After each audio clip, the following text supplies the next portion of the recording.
Hello viewers, నమస్తే అందరికీ. మనకు చపాతీ పూరీలోకి ఎన్ని కర్రీస్ ఉన్నా కానీ తక్కువే అని నా ఫీలింగ్. మీ ఫీలింగ్ కూడా అంతేనా? ఈరోజు నేను చపాతీ పూరీలలోకి సూపర్ రెసిపీ అనేది తీసుకొచ్చేసానండి. మనము పప్పు చేస్తాం కదా, కందిబేడలు, ఇవి పచ్చి కందులు అనమాట. వీటితో చేసే కర్రీ చాలా అంటే చాలా టేస్టీగా ఉంటుందండి.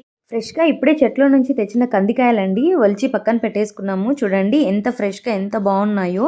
వీటి కోసం మనం ఇప్పుడు మసాలా అయితే రెడీ చేసుకుందాం. కొబ్బరి తురుము, ఎండుమిర్చి, కాజు, చెక్క, లవంగాలు ఇవన్నీ నేను మిక్సీలో పేస్ట్ చేసుకొని పక్కన పెట్టుకున్నాను. తర్వాత స్టవ్ మీద కుక్కర్ పెట్టేసి అందులో కొద్దిగా ఆయిల్ వేసి సన్నగా తరిగిన ఉల్లిపాయ ముక్కలను వేసి వేయించుకోవాలి. అలాగే ఇందులోకి 2 పచ్చిమిరపకాయ చీలికలు కూడా వేసుకోవాలండి. పచ్చిమిరపకాయ వేయడం వల్ల కూర అనేది కారం వాసన అనేది రాదనమాట.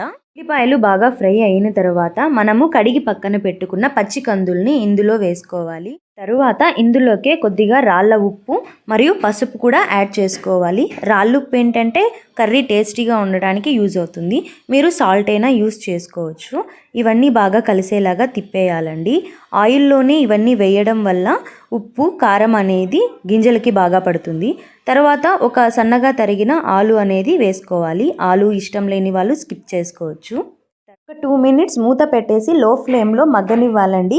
ఆ తర్వాత ఒక స్పూన్ అల్లం వెల్లుల్లి పేస్ట్ అనేది యాడ్ చేసుకోవాలి. అల్లం వెల్లుల్లి పేస్ట్ పచ్చి వాసన పోయే వరకు వేయించుకోవాలండి. ఒక 2 మినిట్స్ ఇలాగే మగ్గనివ్వాలండి. లో ఫ్లేమ్లో పెట్టి మూత పెట్టేయాలి. ఆ తర్వాత మనము ముందుగా రెడీ చేసి పెట్టుకున్న మసాలాని ఇందులో యాడ్ చేసుకోవాలి.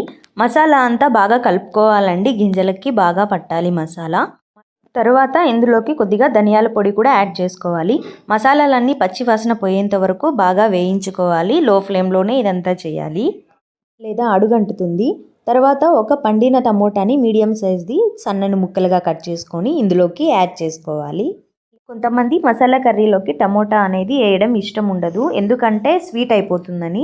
మనము ఎక్కువ టమోటా వేయం కాబట్టి కొద్దిగానే వేస్తాం కాబట్టి ప్రాబ్లం లేదు. టమోటా మసాలాలో బాగా మగ్గిన తర్వాత మనకు కావాల్సినంత వాటర్ అనేది యాడ్ చేసుకోవాలి. నేను ఈ ప్రాసెస్ అంతా కుక్కర్లో చేస్తున్నాను. జస్ట్ మీడియం ఫ్లేమ్లో 2 విజిల్స్ వస్తే సరిపోతుందండి. ఎక్కువగా వచ్చాయంటే చాలా ఉడికిపోతుంది కర్రీ. విజిల్స్ ఎక్కువ వచ్చాయంటే ఆలు అనేది చిదిరిపోయి కర్రీలో కలిసిపోతుంది, టేస్ట్గా ఉండదు. అందుకని జస్ట్ 2 విజిల్స్ వచ్చాక దింపేసుకోవాలి. విజిల్లోని ఆవిరి అంతా వెళ్ళిపోయే వరకు అలాగే ఉంచేసి ఓపెన్ చేసి కొద్దిగా కొత్తిమీర యాడ్ చేసుకోవాలి. అంతే అండి, టేస్టీ అండ్ హెల్దీ కందుల మసాలా కర్రీ రెడీ అయిపోయినట్లే. ఈ రెసిపీ మీకు నచ్చినట్లయితే తప్పకుండా ట్రై చేయండి. నా ఛానల్ని సబ్స్క్రైబ్ చేసుకొని ఫాలో అవ్వడం మర్చిపోకండి. Thank you.